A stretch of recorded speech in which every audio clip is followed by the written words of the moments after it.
9 o'clock in the morning, February 26th, 1945, Hill 382 on Iwo Jima. A 19-year-old Marine crouches behind a black volcanic rock, watching the man in front of him die. The dying man is a bazooka gunner. His weapon, a 4.5-foot steel tube designed for 2 people, 1 to aim, 1 to load, lies in the ash beside him. Ahead, up the slope, 16 fortified Japanese positions are cutting his company to pieces. The Marine's name is Douglas Jacobson. He is a former draftsman from Long Island. He lied about his age to enlist at 17. He has never fired a bazooka in combat. He has never fired one alone. Nobody ever does. In the next 30 minutes, according to the United States Marine Corps, he will destroy every one of those 16 positions. He will kill approximately 75 Japanese defenders. He will break the anchor of General Kuribayashi's Crosses Land defense, the network of concrete, tunnels, and hidden guns that had killed thousands of Marines in 7 days. He will do it alone, with a weapon built for 2 men, with shrapnel in his jaw, with the taste of volcanic ash in his mouth. Just over 7 months later, in the East Room of the White House, President Harry Truman will pin the Medal of Honor to his chest. 13 other men will receive the same award beside him that morning. 3 of them fought on the same island. This is how one of them earned it: the East Room of the White House, October 5th, 1945. 14 men stand at attention on a polished floor. The war ended 6 weeks ago. Some of these men still limp. Some cannot fully hear the president's voice. One of them is 19 years old. An aide reads aloud from a citation. His voice is flat, official, unhurried. For conspicuous gallantry and intrepidity at the risk of his life, above and beyond the call of duty, while serving with the 3rd Battalion, 23rd Marines, 4th Marine Division, in combat against enemy Japanese forces during the seizure of Iwo Jima. President Harry Truman lifts a blue ribbon. Private First Class Douglas T. Jacobson. The young Marine steps forward. He is thin. His uniform hangs loose on his shoulders. Somewhere in the audience, his parents watch. They have not seen him in nearly 3 years. The president pins the medal to his chest. He shakes his hand. He says something quiet to the young Marine. Douglas Jacobson will remember it for the rest of his life. But that comes later. Douglas Jacobson steps back into the line. To understand how this boy from Long Island came to be standing on that floor, we have to go back. Not to the White House, not to the war. We have to go back to a black hill on a small island in the Pacific just over 7 months earlier. February 26th, 1945, 9 o'clock in the morning. The hill is called Hill 382. It rises 125 feet above a beach of volcanic ash. It is the highest point on Iwo Jima north of Mount Suribachi. The Marines have another name for it. They call it the meat grinder. They call it that because in 7 days of fightings, this single ridge has consumed hundreds of men. Douglas Jacobson is crouched behind a cluster of shattered rock on the western slope. He is 19 years old. He is a private first class. He has been on this island for 7 days. He has not slept for more than an hour at a time. He has not had clean water since yesterday. His uniform is caked with black dust. The dust gets into everything: his mouth, his eyes, the mechanism of his rifle. Marines have started calling the ash the island's revenge because it clogs weapons and chokes engines and coats the dead in a fine grey powder. Ahead of Jacobson, 40 yards up the slope, a 2-man bazooka team is moving forward. Jacobson watches them. He knows both men. One is the gunner, the other is the loader. The Japanese anti-aircraft gun on the ridge opens fire. Both Marines drop into the ash. They do not get back up. To understand what Douglas Jacobson will do in the next 30 minutes, you have to understand who he was before he stood on this hill. He was born on November 25th, 1925, in Rochester, New York. He was an only child. His father, Hans Jacobson, was a carpenter with hard hands and quiet habits. His mother ran the house. When Douglas was still a baby, the family moved east to a small town on Long Island called Port Washington. It sat on the water. In the summers, gulls circled the harbor. In the winters, the wind cut off the sound. He was a normal boy. He went to school. He was not brilliant. He was not a star athlete. He worked for his father as a draftsman, drawing house plans in careful pencil lines. In the summer, he taught kids to swim at the beach. He was a lifeguard. He was tall and lean. He liked the water. Then Pearl Harbor happened. Douglas Jacobson was 16 years old. He wanted to enlist immediately. His mother would not sign the papers, so he waited a year. In January of 1943, at the age of 17, he walked into a Marine Corps recruiting office and enlisted in the reserve. He did not finish high school. He did not tell many people. It was not the sort of thing a boy told his parents at the dinner table. They shipped him to Parris Island, South Carolina, for basic training. 12 weeks of screaming drill instructors, 12 weeks of learning to hold a rifle, dig a hole, obey an order without hesitation. He was assigned to the 23rd Marine Regiment. By December of 1943, He was a private first class on active duty on a ship crossing the Pacific. He was 18 years old. He was not a bazooka gunner. He was never trained to be one. Remember that. Douglas Jacobson landed on his first hostile beach in February of 1944. The place was called Roy Namor in the Kwajalein Atoll. He was 18. The fighting was short and vicious. He landed again on Saipan in June. He was still 18. Saipan lasted 3 weeks. Marines died by the thousands. He landed again on Tinian in July. He was almost 19. So by the time he stepped off the transport ship at Iwo Jima on February 19th, 1945, he had already survived 3 amphibious assaults. Most Americans never fought in one. This boy from Long Island had done 3. He had earned a battle star for each. He had never received a decoration for valor. He had never been recommended for one. He was, by every measure the Corps used, an ordinary Marine. That is the boy who is now crouched behind volcanic rock, watching a bazooka team die in the ash. To understand why the bazooka team is dying, you have to understand the man who put them there. His name is Lieutenant General Tadamichi Kuribayashi. He is 53 years old. He is the commander of the Japanese garrison on Iwo Jima. He has spent the last 8 months preparing this island for the Americans. Kuribayashi is not like the Japanese commanders the Marines have fought before. Before the war, he lived in the United States. He spent 2 years there, from 1928 to 1930 as a military attaché in Washington. He drove across the American Midwest in a Chevrolet. He saw the factories in Detroit. He saw the wheat fields in Kansas. He wrote in his letters home that Japan could not win a war against a country like this. He returned to Japan, believing what he had seen. Then his emperor gave him Iwo Jima. Kuribayashi did not build defenses on the beaches. He did not plan a banzai charge. He knew banzai charges did not work. He had watched them fail on other islands, watched entire regiments throw themselves at American machine guns and die in a single night for nothing. He forbade them here. This is the first thing you mustn't stand about Iwo Jima. The Japanese soldiers on this island were ordered not to charge. They were ordered to hide, to wait, to let the Americans come to them, to die in place, one bunker at a time, taking as many Marines with them as they could. Kuribayashi's men dug 18 kilometers of tunnels through volcanic rock, 11 miles of underground corridors connecting pillboxes and blockhouses and hidden artillery positions. Some of the tunnels ran 90 feet below the surface. The men living inside them could not see the sun for weeks. The air smelled of sulfur. The temperature reached 130 degrees.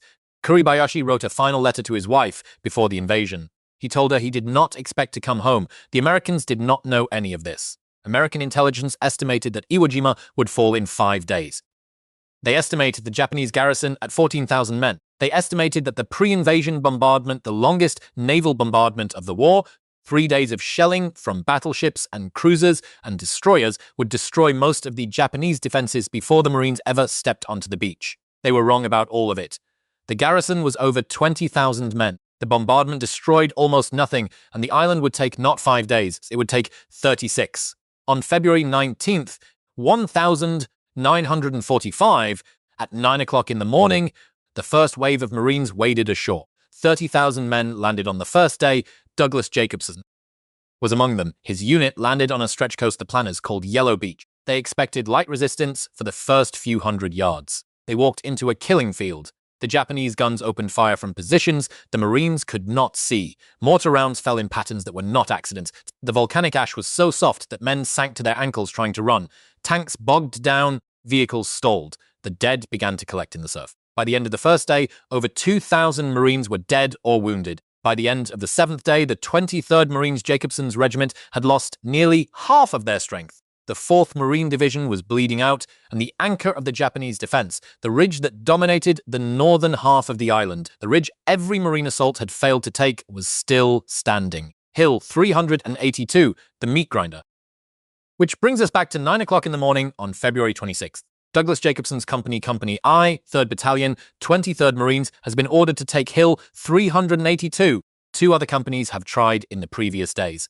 Both have failed. Company I begins its assault at first light. Within the first 30 minutes, it takes catastrophic casualties, dozens of men down. Officers hit radios silent. The company's forward movement grinds to a halt. 16 Japanese positions cover the western slope. Each one has been designed to support the others: machine gun nests, rifle pits, blockhouses. A 20mm anti-aircraft gun sweeps the killing ground at the base of the hill. The bazooka team has been ordered forward to take out the anti-aircraft gun. That is the team that just died. Their launcher is lying in the ash, 20 yards ahead of Douglas Jacobson. He looks at it. Nobody operates a bazooka alone. It is a two-man weapon. One man aims and fires. One man loads the rocket from the rear, connects the ignition wire, taps the gunner's helmet, ducks the backblast. The training manual is clear. Solo operation is not authorized. Douglas Jacobson has never fired a bazooka. He was never trained on one. He looks at the anti-aircraft gun on the ridge. He looks at his company pinned down in the ash. He looks at the two dead men in front of him. Then he sets down his rifle and he crawls forward into the open. The volcanic ash gives no cover. Douglas Jacobson crawls on his elbows, keeping his body flat against the black slope. The dust gets into his mouth, into his eyes. He does not close them. He cannot afford to close them. 20 yards ahead lies the bazooka. Beside it, the loader's canvas bag, half buried in the ash, 4 rockets inside, 11 pounds each. The launcher itself weighs 13 pounds, 67 pounds of equipment, plus his own gear, plus his rifle slung across his back. He has to carry it all alone. He reaches the dead loader first. He does not look at the man's face. He grabs the canvas bag. He grabs the launcher tube. He crawls sideways behind a cluster of shattered rock 30 yards from the anti-aircraft gun. Then he sits up. His hands are shaking. The bazooka is a simple weapon on paper. It is a steel tube, 4.5 feet long, open at both ends. At the rear, a wooden stock with a trigger mechanism and a contact spring. On the side, a folding ladder sight. On top, a shoulder brace. A rocket slides in from the back. A wire from the rocket's tail connects to the spring. The gunner squeezes the trigger. An electrical circuit closes. The rocket motor ignites. The rocket flies out the front. The exhaust blasts out the back in a cone of superheated gas 25 feet long. If a man is standing behind you when you fire, he will be burned. If a wall is behind you, the flame will bounce back and cook you where you stand. That is why bazookas need 2 men. The gunner watches the front. The loader watches the back. They protect each other. Douglas Jacobson is alone. He pulls a rocket from the canvas bag. He turns it in his hands. He has seen this done in training films. He has never done it himself. He slides the rocket into the rear of the tube until it clicks. He pulls the ignition wire from the rocket's tail. He wraps it around the contact spring on the launcher. His hands are still shaking. He looks over the rock. The anti-aircraft gun is 80 yards away. 4 Japanese soldiers crewing it. They are firing methodical bursts down the slope. Tracer rounds streak through the morning light, bright green against the black ash. He lifts the launcher onto his right shoulder. His left hand goes under the tube. His right hand grips the wooden stock. He rises to a kneeling position. His body is now exposed from the waist up. He aims, he fires. The rocket travels 80 yards in 1 second. It strikes the shield of the anti-aircraft gun dead center. The shaped charge detonates. A jet of molten copper punches through the steel plate. The warhead explodes inside the gun mount. Fire blossoms across the ridge. The 4-man crew dies in a single instant. Jacobson drops flat. His ears are ringing. The back blast has scorched the ash behind him. Black, his right shoulder throbs where the launcher's frame slammed against bone. He does not move for a moment. He is alive. He is 19 years old, and he is alive, and the anti-aircraft gun is destroyed. Down the slope, Company I begins to move. He reloads. The second rocket slides in. The wire wraps around the spring. He has no loader to tap his helmet, so he counts in his own head. 1, 2, 3. The reload takes him 30 seconds. A trained 2-man team could do it in 10. 2 Japanese machine guns open fire from higher on the slope. They had been silent waiting. Watching Company I advance up the ash. Now they cut down 3 Marines in the first burst. Company I goes to ground again. Jacobson sees the muzzle flashes. Both guns are dug into earthen emplacements 70 yards up the hill, logs and volcanica rock covering the top. Only the barrels are visible. Both guns are firing in short, disciplined bursts. The Japanese gunners are professionals. He moves right, keeping low. The volcanic rock tears at his knees and his elbows. His uniform is already ripped. He works his way to a position 40 yards from the first emplacement best. He can see the barrel now, traversing left, traversing right, searching for targets down the slope. He shoulders the launcher, he fires the rocket, hits the earthen cover, and penetrates before detonating. The explosion collapses the position, dirt and logs and pieces of metal rain down the slope. The machine gun stops firing. The second machine gun swings toward him. Jacobson is already moving. He crawls 20 yards to his left.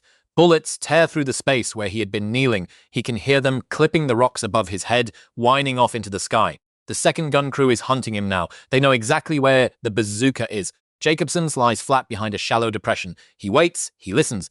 The machine gun fires in bursts of 5 rounds, pause, 5 rounds, pause. The pause is when the gunner is checking his belt. Jacobson counts, 5 rounds, pause. He rises to his knees, he shoulders the launcher, the gun crew sees him. They swing the barrel. He fires first. The rocket strikes the mount. The explosion is smaller this time, but the machine gun falls silent. A Japanese soldier crawls from the wreckage, wounded, dragging himself down the slope. A Marine rifleman from Company I shoots him. 3 targets down, 13 to go. I need to stop the story for a moment, because if you have been listening to this, and you are picturing a young man moving through this fight with machine-like efficiency, I want you to correct that picture. Douglas Jacobson was not a soldier from a movie. He was a boy who had never fired a bazooka before that morning. His hands were shaking, his shoulder was bruised from the recoil of 2 rockets, his ears were bleeding from the backblast, he was breathing so hard he could not hear his own voice. He would tell an interviewer decades later that he could not remember making a single conscious decision that morning. He said only this: I had one thing in mind: get off that hill. That is what he said. Not glory, not country, not the flag. Get off that hill. He was terrified. Now let us continue. Ahead of him, blocking the route to the summit, stands a blockhouse. Concrete walls, 3 feet thick, faced with volcanic rock, 12 feet by 15 feet, a single firing slit facing down the slope, covering the main marine avenue of approach. American battleships shelled this ridge for 3 days. Before the landing, 16-inch shells from the cruisers, 8-inch shells from the cruisers. The ridge is still full of blockhouses, like this one. The bombardment did almost nothing. The walls are scorched, chips of concrete have been blown off, but the structure is intact. Inside, at least a dozen Japanese defenders wait with rifles and grenades. Jacobson has 1 rocket left in the canvas bag. He looks at the blockhouse, he looks at his single rocket. He does not think a single rocket will destroy that structure. But he moves anyway. He crawls laterally across the slope, staying low. The blockhouse's firing slit faces southwest. If he can reach the northern side, he might find a blind spot. The Japanese built these defenses, assuming Americans would attack from the beach. They did not expect a single Marine to flank them from within their own defensive perimeter. Jacobson covers 40 yards on his elbows and knees. The volcanic ash coats his uniform, it coats his face, it coats the launcher tube. His hands are cut. He does not notice. He reaches the north face of the blockhouse. No firing slits on this side. The structure has been built into the hillside, but there is a rear entrance, a low wooden frame, 3 feet high. He can hear voices inside. Japanese voices, calm voices, they do not know he is here. He sets down the launcher for a moment. He pulls a fragmentation grenade from his belt. He picks up the launcher again. He moves to within 15 feet of the entrance. He shoulders the bazooka. He aims at the wooden frame. He fires. The rocket strikes the frame and detonates. The explosion blows the entrance inward. Part of the rear wall collapses. Smoke pours from the opening. Jacobson drops the empty launcher. He pulls the pin on the grenade. He counts 2 seconds. He throws. The grenade sails through the smoking entrance. It detonates inside the blockhouse. There is a scream, then silence. Jacobson waits. Nothing moves. He circles to the firing slit. He looks inside. The interior is destroyed. 4 positions down, 12 to go, but now he has no rockets. He looks down the slope. 200 yards away, behind a low wall of sandbags, is the company's supply point, crates of ammunition, boxes of bazooka rockets. Sid, 3 Marines have already died trying to bring ammunition forward this morning. Japanese snipers watch the supply route. Mortar crews have zeroed in on the obvious paths. Douglas Jacobson picks up the empty launcher tube. He starts moving back down the slope. The trip takes him 10 minutes. 10 minutes of moving through terrain that Japanese observers can see. 10 minutes of hearing rifle rounds crack past his head. 10 minutes of pressing his face into the ash while mortar rounds walk across the slope, searching for him. 1 round hits 30 yards to his left, another hits 20 yards behind him. The next one will find the range. He sprints the last 100 yards to the supply point. He tears open a crate of rockets. He shoves 4 into the canvas bag. His hands are moving without his mind. A mortar round explodes 20 yards away. Shrapnel whines overhead. He throws himself flat, feels something warm on his cheek. He touches his face, his fingers come away red. A piece of shrapnel has cut him across the jaw.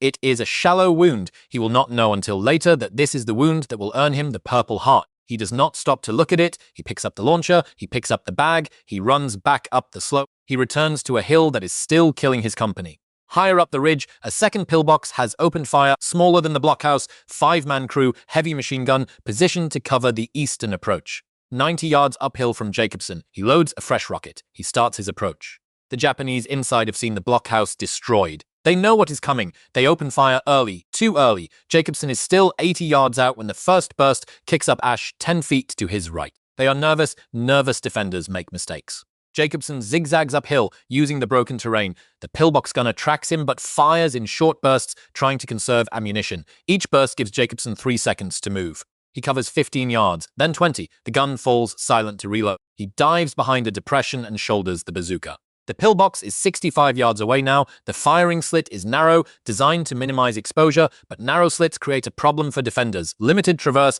The machine gun cannot swing left or right beyond the concrete edges of the opening. Jacobson moves right. The gun tracks him. The barrel reaches its maximum traverse. The firing stops. The crew is repositioning inside. Jacobson stops, he aims, he fires, the rocket crosses the distance in under a second, it enters the firing slit and detonates inside the pillbox. The shaped charge was designed to penetrate armor. Inside a confined concrete space, the effect is catastrophic. Fire and smoke erupt from every opening. The machine gun goes silent. 5 positions down, 11 to go. He moves higher, 50 yards ahead. He spots an earth-covered rifle emplacement. Just a hole in the ground with logs and rock over the top. 2 Japanese riflemen inside, firing steadily at the Marines below. Artillery bombardment failed to destroy this position because the earth absorbed the blast. Direct fire cannot reach it because of the angle. Jacobson flanks left. He gets above the emplacement. The defenders inside are watching the slope below. They are not watching their flanks. He aims down at the overhead cover, he fires, the rocket punches through the logs and detonates inside. The emplacement collapses, the firing stops. 6 positions down, 10 to go, but now Jacobson faces the worst part of the hill. Ahead of him, forming a semicircular defensive perimeter around the summit approach, sit 10 interconnected positions, rifle pits, machine gun nests, support bunkers, each one designed to support the others. This is the final killing ground. 2 American assault companies have died trying to break through this cluster in the last 3 days. Douglas Jacobson stands at the base of it. Alone, he has 3 rockets left in the canvas bag. He can hear his own breathing. He can taste blood in his mouth. He starts up the slope. He works the cluster the way he worked the earlier positions, flanking.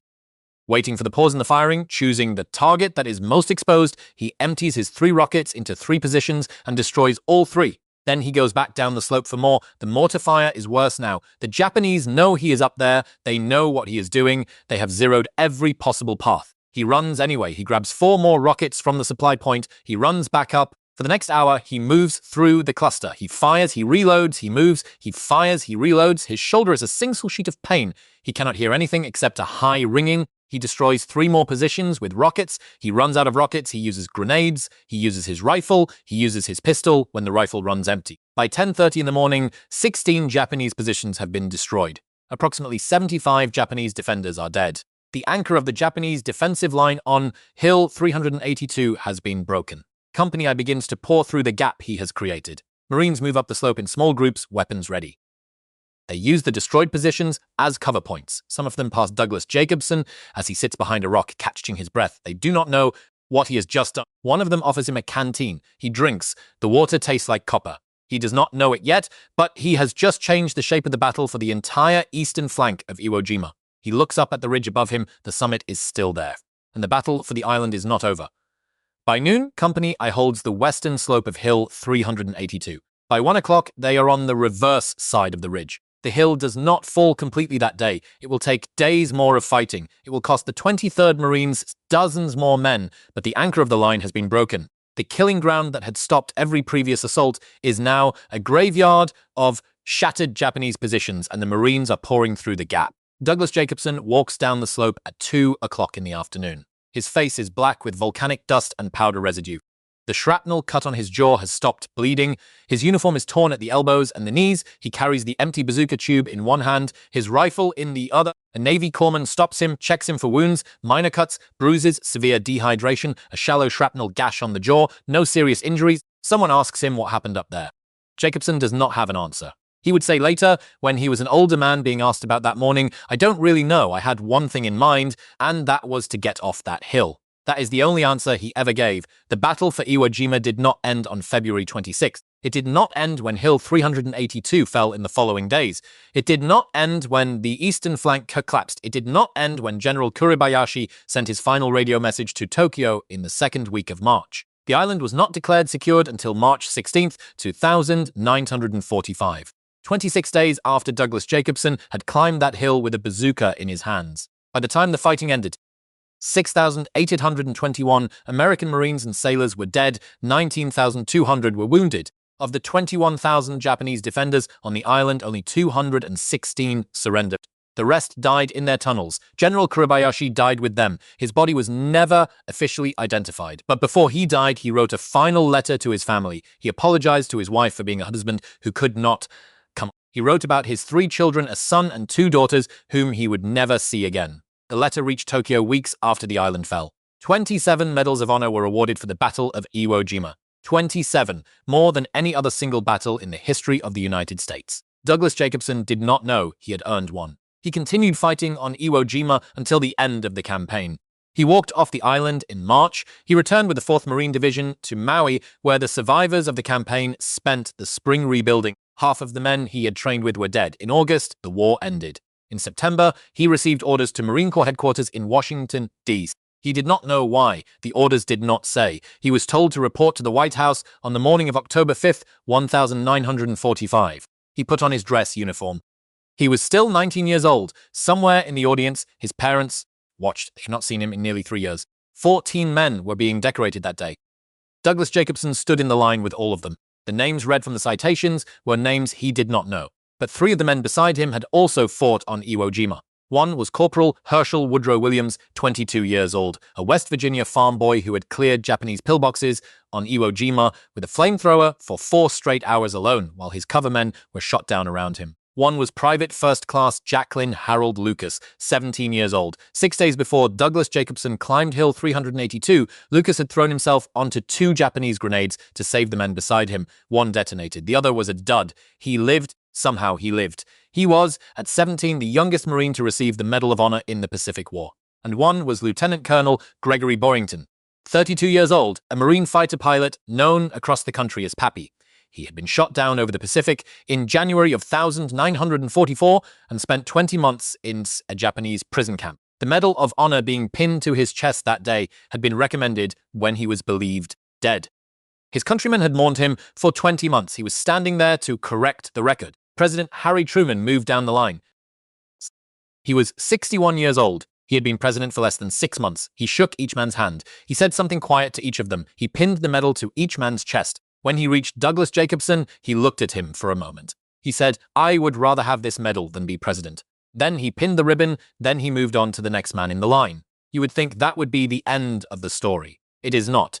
Douglas Jacobson was discharged from the Marine Corps 2 months later in December of 1945. He was 20 years old. He had a Medal of Honor. He had a Purple Heart. He had 4 battle stars for 4 amphibious assaults. And he could not find work. He came home to Long Island. He tried to go back to being a draftsman. The country was flooded with returning veterans. The economy was contracting. He walked into offices where the man behind the desk did not know what a Medal of Honor was or did not care. He was a boy with a 9th grade education, a decoration he did not know how to explain, and no clear future. In April of 1946, he re-enlisted in the Marines. He served in China. He served in a Tapesimes Corps that was shrinking every month. He was discharged again in 1949 as a sergeant. He tried civilian life again. It did not take. In 1953, he re-enlisted for a 3rd time. This time, he requested officer candidate school. He was 27 years old. He had a Medal of Honor. He did not have a high school diploma. He was accepted anyway. In March of 1954, Douglas Jacobson was commissioned as a 2nd lieutenant in the United States Marine Corps. He went to Japan. He commanded a company of the 9th Marines. In Okinawa, he met a schoolteacher named Joan. He married her. He served through the 1950s and the 1960s.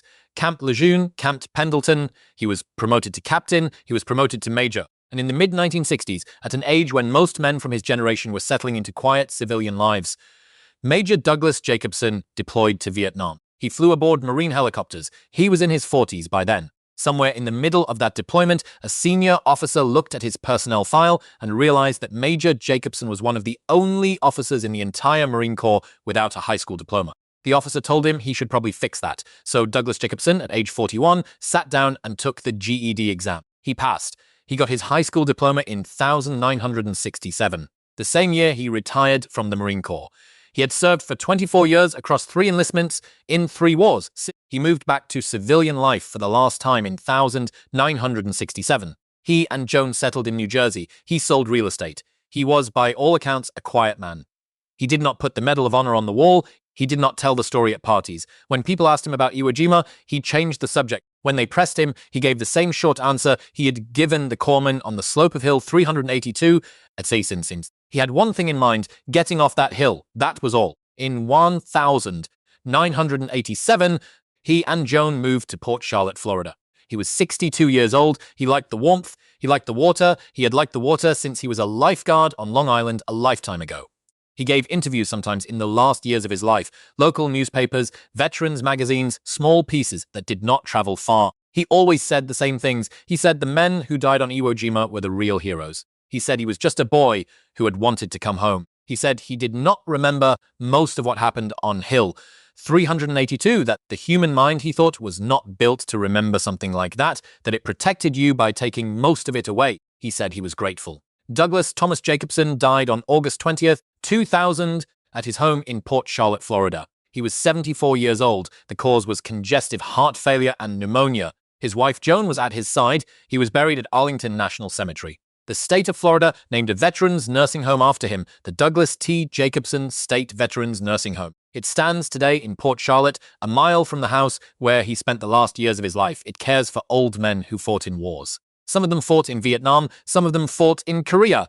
A few of them, in the years just after it opened, had fought in the Pacific. If you had walked into that nursing home in the late 1990s, before he moved on, you might have seen it. An old man, thin, quiet, sitting in a chair by a window watching the Florida sunlight move across the floor. You would not have known who he was. He would not have told you. He was a lifeguard from Long Island, a draftsman's son, a boy who lied about his age to get into a war he did not understand. Private first class who crawled through volcanic ash toward a weapon meant for two men, because the two men were dead, and because his friends in company I were dying, and because someone had to do it. He did not think he was a hero. He thought he was a boy who had wanted to get off a hill, but because he crawled forward on that morning, an unknown number of Marines in company. I walked home to their mothers. We do not know the exact count, their families do, and because those men walked home, their children were born. And because their children were born, their grandchildren were born. Somewhere in America tonight, there are men and women who exist because a 19-year-old boy from Port Washington, New York, picked up a bazooka he did not know how to use and refused to stop until he had run out of ammunition. That is the whole story. It is the only story that matters. Thank you for staying with him. Thank you for making sure Douglas Jacobson is not forgotten. Because as long as someone is still telling it, he is still there, on that hill, refusing to leave his friends behind. And that is where he belongs.